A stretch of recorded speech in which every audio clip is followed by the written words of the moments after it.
Welcome to this session on real-world application as part of our Redesign Conference 2020.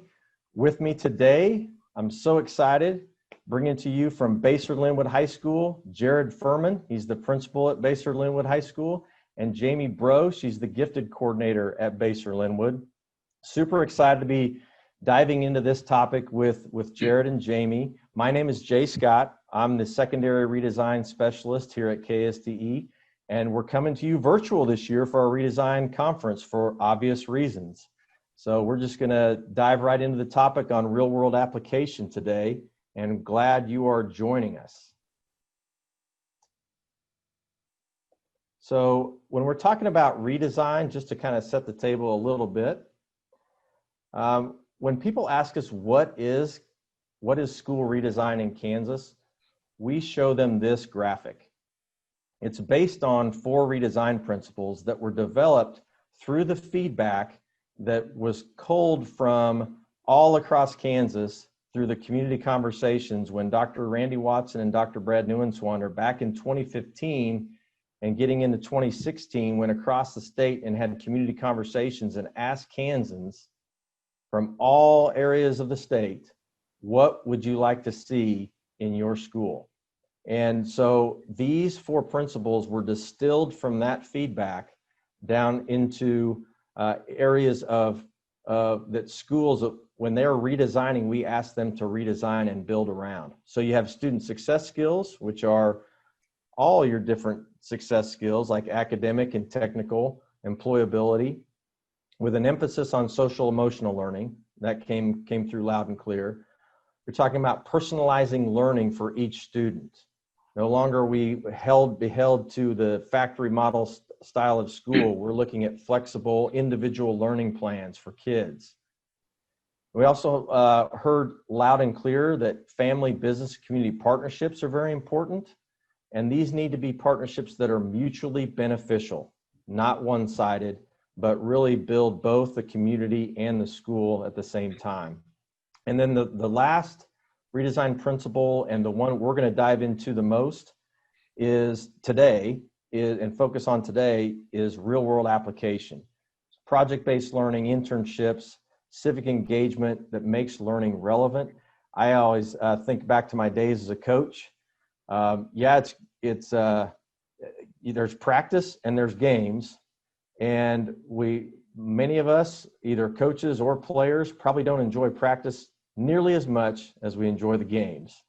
And so when we're talking about real world application, we're talking about kids actually being able to play the game, play the real game that they're going to enter as they exit K-12. So with that, I'm just going to jump right into the questions.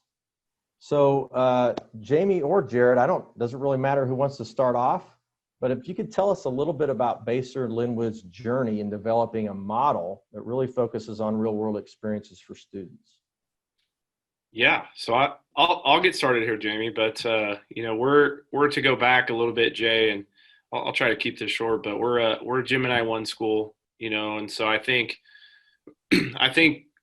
starting this process, we felt like as a high school and where we were at, we do a lot of good things here. I think we were pretty excited and pretty happy about how our kids were doing. But I think, we saw the opportunity to move forward, and we have some pretty outstanding staff members and teachers. Jayme's one of them that we started to see some, I don't know, for lack of a better word, some kinks in the armor and some things that we felt we could push the envelope a little bit with some of these, and that our kids really, apathy, I think, started to creep in a little bit.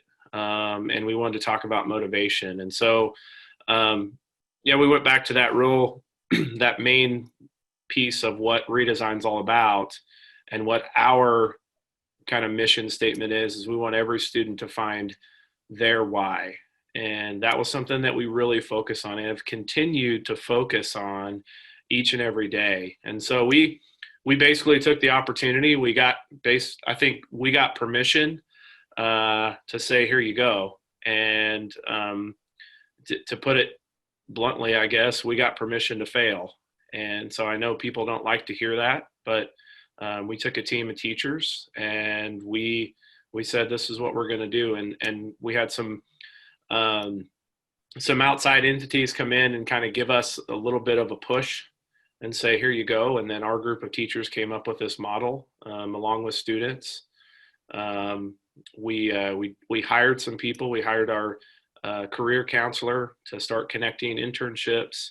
We brought, Jayme on board a little bit to help kind of lead this process, and really started thinking outside the box. And so I think we were not, to put a long story short, we were not okay with the status quo. And I think that's something that we were ready to challenge that. And we didn't really feel like our kids, that we were really pushing them as much as they needed to, that maybe they didn't have all the tools that they needed when they left our building. So I don't know, Jayme, if you expand on that at all. Sure. And I know at the beginning of the redesign process, the state really taught us about design thinking. And that was one of the entities that came in. It was an organization that helped us go through the design thinking process to help the team of teachers and administrators who were developing the program try to figure out what our why was when we're trying to help develop this program for students. And so through that, we were able to take our experiences in different cross-curricular areas and hone in on what our community needs were, our community partnerships were, really all the principles in the redesign that you showed on your last slide, and how that impacts real world application and learning and what we could be doing to bring that in. So Innovation Academy was developed from that. So we have, I have background in project-based learning. I was able to incorporate that with the design thinking method, and then all the experiences that the other teachers on this team had to really help to integrate this program. Wow, I love how you guys bring up the foundational pieces that because if we don't reflect back, this was 3 years ago, and if we don't reflect back and remember those foundational pieces that got us to where we are now, right? Then how do we know we're on solid ground? And so grounding yourself in the why, I love that.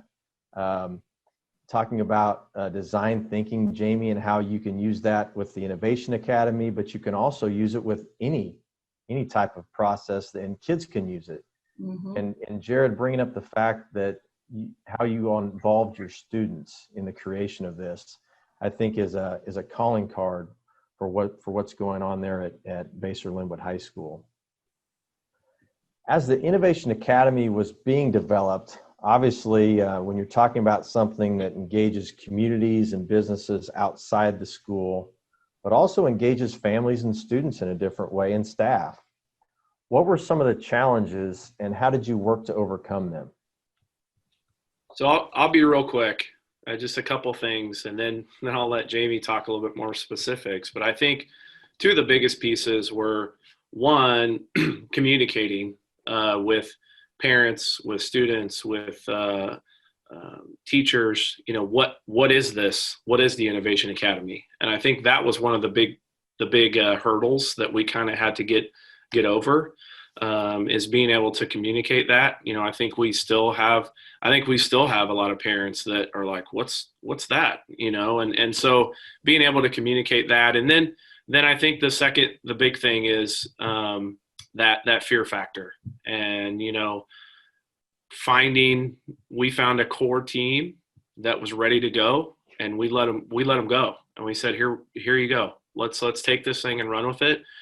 But to bring others along, and to present that to our staff, there was a lot of fear there 2 years ago. Last year, that fear is, I'll be honest, one of the exciting things is that fear is starting to subside a little bit, and we're starting to really engage others in that process. So Jayme, do you want to add some specific things maybe? Yeah, even as we were designing the Innovation Academy, one of our biggest challenges was, how are we going to make this cross-curricular in a way that students can own their learning and own that experience and find a project that's meaningful to them? and have it be individualized to that student. And especially as a teacher, you don't get to know your students until the beginning of the school year. So how do you plan for that? And what we did is we looked at some other models that were being used in alternative schools or charter schools, but couldn't really find anything that was happening in public schools, at least not in our area, and looked at how we could take our priority standards and this year take the competencies and create opportunities for our students to earn credit in multiple classes with one overarching project, as opposed to doing a project in multiple different classrooms. And we were able to do that in a way where students were able to use this time in a flexible way, but still had accountability and still had support, and was still learning the content that they needed to, but take on some of the more the real world learning. And I think Jay, the piece of that Jayme talks about, we took little pieces from a lot of different places, and there's some really good programs in the state, even for public schools, that focus specifically on that career and tech ed piece. And I think the difference that we have made for our Innovation Academy is we're bringing that core into that CTE piece, and that's we did not find that anywhere, to be honest. And so that was that's one of the challenges and the ongoing challenge of, but that goes all the way back to the why. If we can get kids to understand why they're doing math, they're going to find more value in it and be more successful. And so that was one of our biggest challenges that we continue to kind of come up against. Well, and when you say that, it makes me think you all are you're the prototype of a redesigned school, the mindset, because there were no other models out there that really fit what you were trying to develop, but you took bits and pieces, yet you didn't just adopt something, you created something new. And that's true pioneering, right, in education, which is a hard road to take. And so I just am so enamored with what you've built there, and just keeping that vision at the forefront. And then talking about the challenges, the communication and overcoming the fear factor when you're trying something new, which is, it's magnified in education because we're talking about people's kids. And then Jayme, you talked about the cross-curricular and the individualized approach. Don't you feel like that's tailor-made for right now?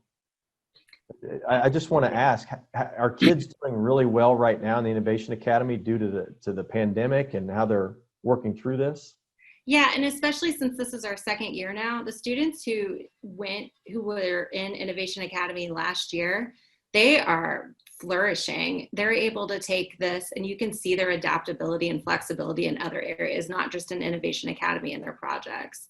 But they came in ready to go this year. And then the students who are new to this process, we're only in week 3 of school, so they're still learning, but they're starting to catch on, like, this is different, and this is, at first they're asking permission to do things, and now we're encouraging them to do things. And that's really shows that they're taking ownership.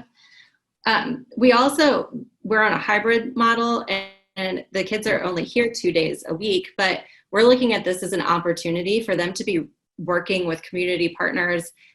We've got several kids that are doing some enhanced educational and career opportunities. They're similar to internships off campus on their days that they're not in school. So we're working with them in a flexible way too, to make this more, to give that real world application piece. It's legitimate. Right. Even more strength when they're in a remote learning environment, they actually have, a work-based or professional learning experience that can really engage them. Excellent. Yeah, and they're glowing when they talk about their experience. Like one of our students is doing an internship or just on Thursday mornings with a local realty company because she's interested in that. And her first challenge was to do a hashtag search. And she came back and she was so excited just to tell us about a hashtag search. Honestly, I've never even heard of before, but it sounds really great. Did she fit in the Bobcats and the hashtag? I mean, you got to fit in the Bobcats, right? Maybe not. So that kind of leads us into this question. How does the Innovation Academy student learning experience, so again, this is the second year, correct? Yes. How does that student learning experience differ from that of a student who's not in the academy? The students at Innovation Academy have flexibility. We have accountability pieces. We have weekly goals and check-ins. They've got their content classes they have to be accountable for, but they have, their time is theirs. We might do, like in PBL, while you might do some like mini lessons and you teach along the way, we might throw in some of those scaffolding techniques, but we encourage the students to make the teachers and the facilitators involved with the process work for them, as opposed to having them work for us, like you might see in a more traditional classroom setting. They also are starting to utilize their time in a different way as well, and as long as they're meeting their goals. Just like in a real job environment, Mr. Furhman's not looking over my shoulder to make sure that I'm constantly updating grades and submitting lesson plans. These students are starting to understand that they're not going to have someone over their shoulder every minute of the day, and they're going to have to be accountable for what their role is. Yeah, I agree. It's the flexibility piece. You know, we talk about I use that dreaded word, seat time, you know, and the bell to bell, those types of things. These kids really have true ownership of their learning.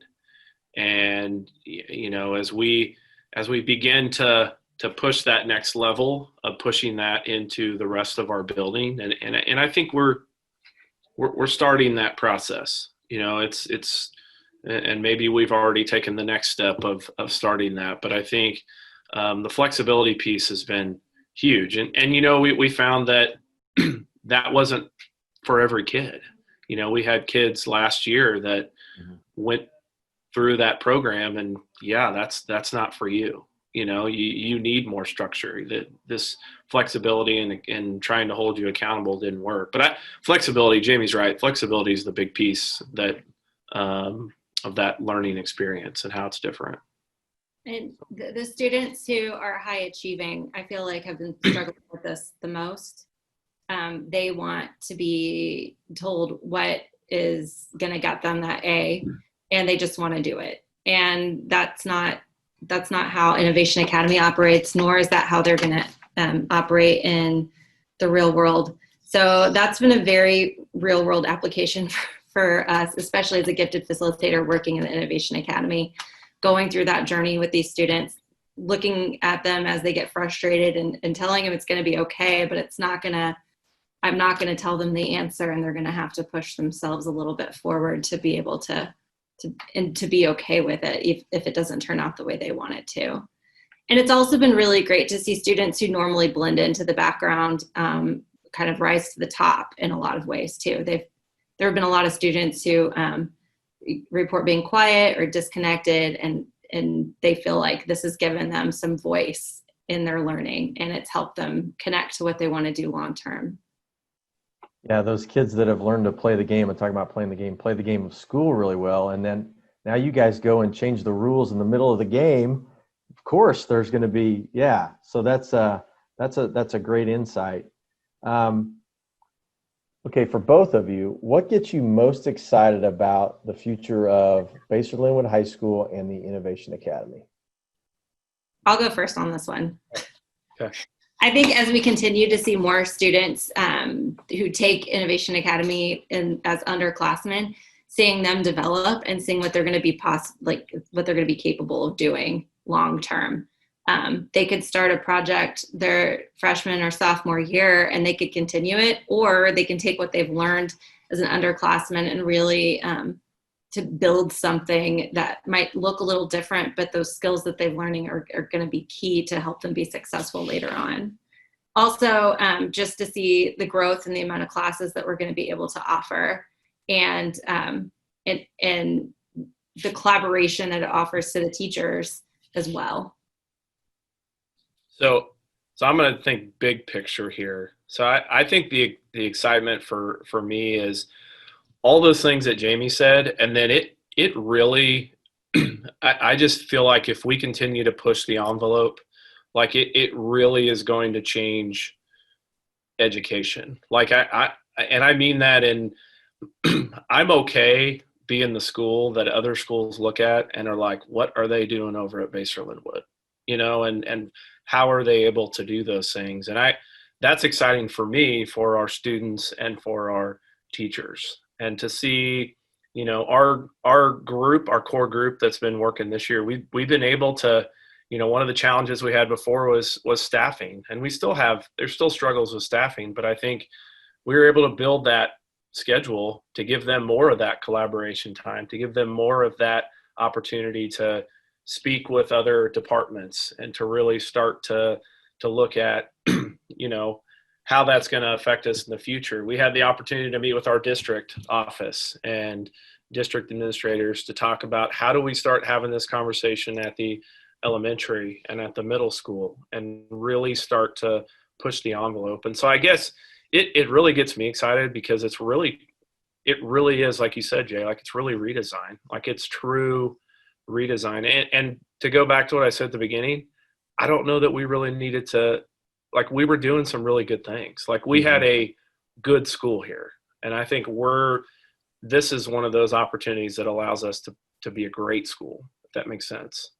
It makes complete sense. And I think, you know, in a lot of our schools who are, you know, they're by all accounts and measures, quantitative, qualitative data, they are good schools, but what they're fighting is complacency. Mm-hmm. And that's what I love about what you and Jayme have articulated today is you're challenging the status quo. And in everybody's minds, not just other schools, not just your board of education, but your kids, your families. And that takes a lot of commitment to a vision of where you want to be. And so it's really great to hear you talk in those terms. It gets me very excited about the future in Kansas with you all leading the way. So last question, just maybe a couple of tidbits of advice. What advice would you have for educators that are seeking to create a similar model or similar learning experiences where students are owning it, it's flexible, those things you articulated earlier? So I'll say one thing, and this is for teachers, this is for parents and administrators, is you cannot be afraid that it's not going to work. Like you cannot be afraid to fail. And when we talked to a lot of people, when we had schools contact us, that was the number one question in kind of a roundabout way. If you were able to work through the weeds, I think the question is, well, what if it doesn't work? And we fought that in our team, you know, and we still fight that. What if this doesn't work? And I think you have to be okay with the first time you try it, it's probably not going to work. So you're going to fix it and you're going to try something else. And so that's probably my biggest thing. Once you get over that, like the other stuff you can work through. So I don't know, Jayme, if you got some other thoughts there, but that's a big one. It is. It's true. And we've gone through many iterations of Innovation Academy. Each semester it looks a little different. Of course, each semester things have looked a little different since we began as well. But we're really reflecting. I think that just makes you a good educator in general, is your ability to reflect on what's working and what's not working. And I think in the beginning too, going back to design thinking, it's the empathy piece and sitting down and to all the stakeholders, including students, and finding out what are the real issues and what are the problems, or how can you make something better? Because I don't know if this would have been my original idea for what a project-based academy would look like, but I'm really, really proud of what we have. I'm really proud of the way it's going. I'm so excited to come to work every day and see the students and see what they've done and hear what they've done.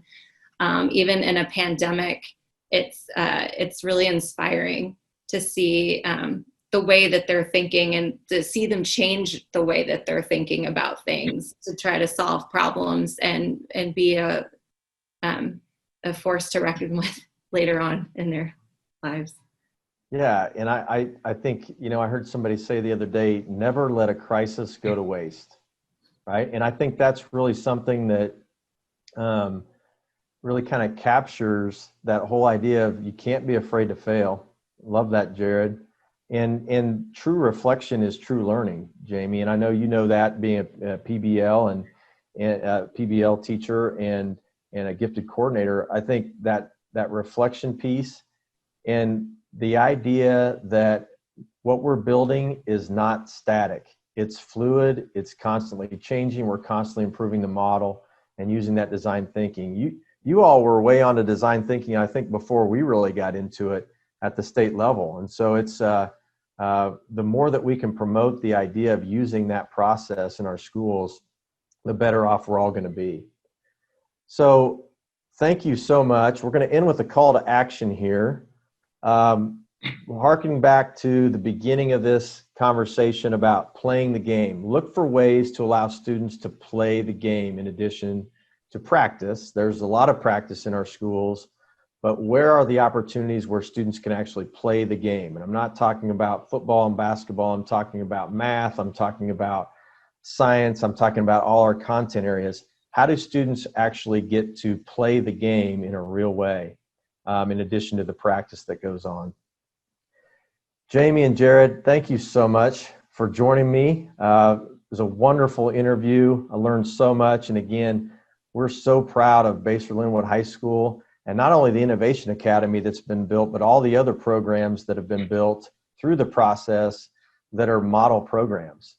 Now, it may be difficult, if you're listening to this, it may be difficult to actually go and see it right now.